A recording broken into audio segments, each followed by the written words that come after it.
Sometimes it's helpful to remember which functions are odd and which functions are even. And I'm going to give a couple examples so that you can see if you can follow that. We'll start with the odd functions, and the sine of pi over 6 is considered odd. And it's considered odd for this reason. When I do the sine of pi over 6, and remember pi over 6, do you remember what degree it was? It was a 30 degree.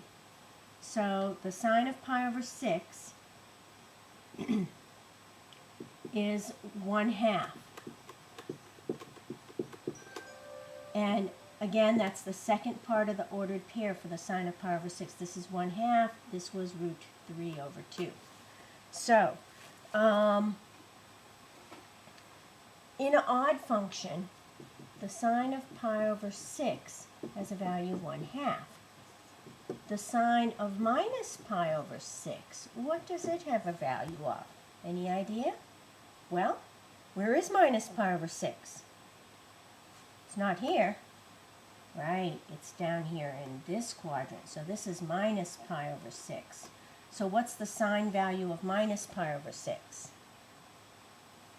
You're going to go over root 3 over 2. Am I going to go up 1/2 or down 1/2? Down 1/2. So it's negative 1/2.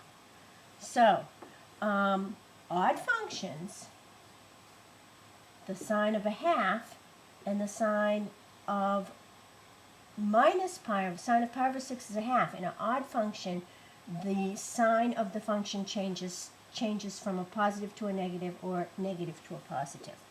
So, and it's a rule, I usually don't remember that rule, and I have to think of what quadrant the angle is in and figure out whether it's a positive or a negative. But there are rules. If you know that the sine function is odd, then whatever the answer for the sine is, the answer for the sine of a negative of that is negative. That happens also with the tangent function. So if I wanted the tangent of pi over 6, it would be a positive. The tangent of negative pi over 6, what do you think? Positive or negative? Negative. All right. So in the rule in the book, and the book has a list of rules for odd and even functions, they tell you that the tan of pi over 6 is equal to minus the tan of minus pi over 6. Because the tan of minus pi over 6 is going to come out negative. This one comes out positive. So when you minus a negative, you get positive. All right, the sine of pi over 6 is equal to minus the sine of negative pi over 6. Let's think about that. What's the sine of pi over 6? It's 1/2. What's the sine of negative pi over 6? It's negative 1/2.